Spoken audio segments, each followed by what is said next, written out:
बिस्मिल्लाहिर्रहमानिर्रहीम, अस्सलाम वालेकुम।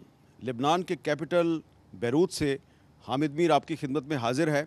और आप सोच रहे होंगे कि मेरी बैकग्राउंड में आपको मदर टेरेसा नज़र क्यों आ रही हैं। तो मदर टेरेसा आपको मेरी बैकग्राउंड में इसलिए नज़र आ रही हैं कि इस वक्त मैं एक ऐसी तंजीम के दफ्तर के बाहर खड़ा हूँ जिसमें कि मुसलमान और क्रिश्चियंस जो हैं वो मिलकर लेबनान में जो डिस्प्लेस्ड लोग हैं, जो लोग बेघर हो गए हैं, जो ज़ख्मी हैं, वो उनकी मदद करते हैं। तो ये इस वक्त जो जंग जारी है लेबनान में, इस जंग में जो एक अच्छी चीज़ है वो ये नज़र आ रही है कि मुसलमान और मसीही जो हैं वो मुत्तहिद नज़र आ रहे हैं।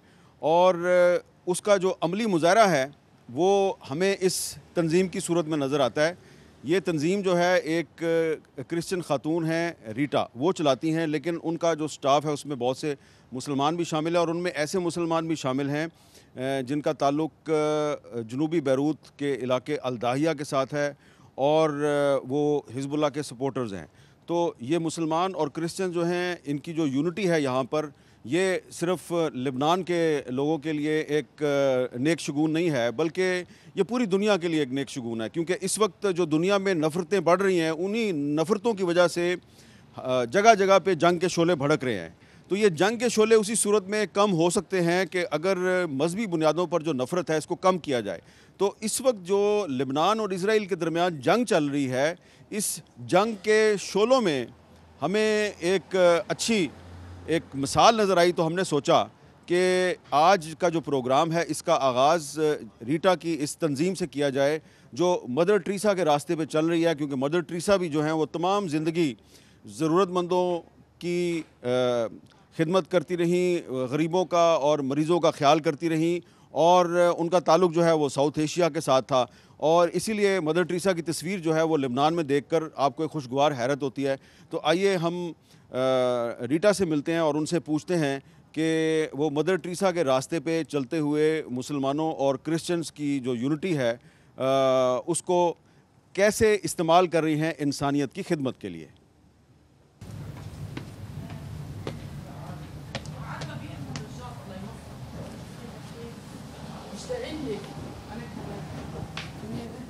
हेलो। Hello. अहलन वसहलन। Hi.